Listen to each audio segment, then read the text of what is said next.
Princess by George Macdonald. Chapter 11. Hiss! The princess's pleasure in the lake had grown to a passion, and she could scarcely bear to be out of it for an hour.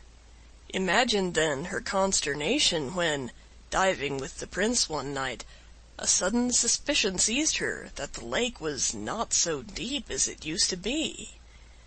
The prince could not imagine what had happened. She shot to the surface and, without a word, swam at full speed towards the higher side of the lake. He followed, begging to know if she was ill or what was the matter. She never turned her head or took the smallest notice of his question. Arrived at the shore, she coasted the rocks with minute inspection, but she was not able to come to a conclusion, for the moon was very small, and so she could not see well. She turned, therefore, and swam home without saying a word to explain her conduct to the prince, of whose presence she seemed no longer conscious. He withdrew to his cave in great perplexity and distress. Next day she made many observations which, alas, strengthened her fears. She saw that the banks were too dry, and that the grass on the shore and the trailing plants on the rocks were withering away.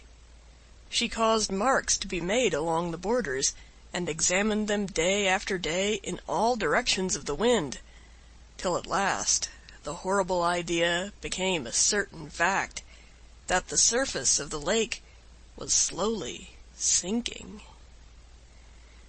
The poor princess nearly went out of the little mind she had. It was awful to her to see the lake, which she loved more than any living thing, lie dying before her eyes. It sank away, slowly vanishing. The tops of rocks that had never been seen till now began to appear far down in the clear water. Before long they were dry in the sun. It was fearful to think of the mud that would soon lie there baking and festering, full of lovely creatures dying and ugly creatures coming to life, like the unmaking of a world. And how hot the sun would be without any lake! She could not bear to swim in it any more, and began to pine away. Her life seemed bound up with it, and ever as the lake sank she pined. People said she would not live an hour after the lake was gone. But she never cried. A proclamation was made to all the kingdom that whosoever should discover the cause of the lake's decrease would be rewarded after a princely fashion. Humdrum and Copykeck applied themselves to their physics and metaphysics, but in vain. Not even they could suggest a cause. Now, the fact was that the old princess was at the root of the mischief. When she heard that her niece found more pleasure in the water than anyone else out of it, she went into a rage and cursed herself for her want of foresight.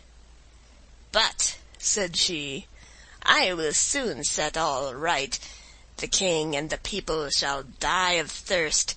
Their brains shall boil and frizzle in their skulls before I will lose my revenge." And she laughed a ferocious laugh that made the hairs on the back of her black cat stand erect with terror. Then she went to an old chest in the room, and opening it, took out what looked like a piece of dried seaweed. This she threw into a tub of water. Then she threw some powder into the water, and stirred it with her bare arm, muttering over it words of hideous sound and yet more hideous import. Then she set the tub aside, and took from the chest a huge bunch of 100 rusty keys that clattered in her shaking hands. Then she sat down and proceeded to oil them all.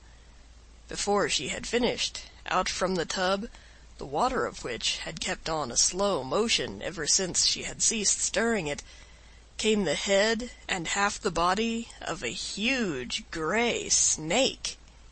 But the witch did not look round.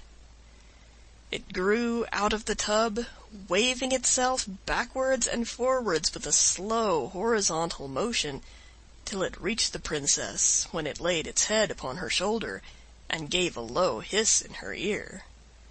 She started, but with joy, and seeing the head resting on her shoulder, drew it towards her and kissed it. Then she drew it all out of the tub and wound it round her body. It was one of those dreadful creatures which few have ever beheld, the white snakes of darkness. Then she took the keys and went down to her cellar, and as she unlocked the door she said to herself, "This is worth living for." Locking the door behind her, she descended a few steps into the cellar, and crossing it, unlocked another door into a dark, narrow passage. She locked this also behind her, and descended a few more steps. If anyone had followed the witch princess, they would have heard her unlock exactly 100 doors, and descend a few steps after unlocking each. When she had unlocked the last, she entered a vast cave, the roof of which was supported by huge natural pillars of rock. Now this roof was the underside of the bottom of the lake. She then untwined the snake from her body and held it by the tail high above her.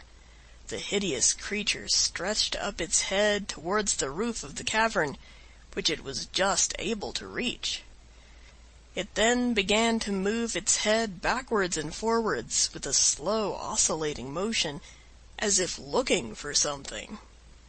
At the same moment the witch began to walk around and round the cavern, coming nearer to the center every circuit, while the head of the snake described the same path over the roof that she did over the floor, for she kept holding it up.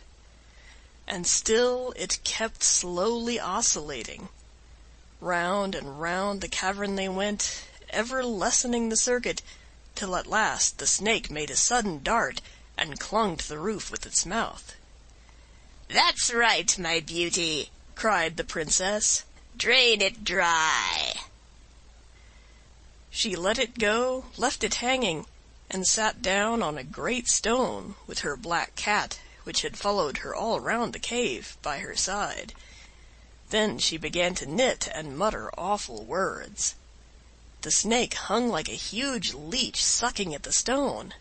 The cat stood with his back arched and his tail like a piece of cable looking up at the snake, and the old woman sat and knitted and muttered.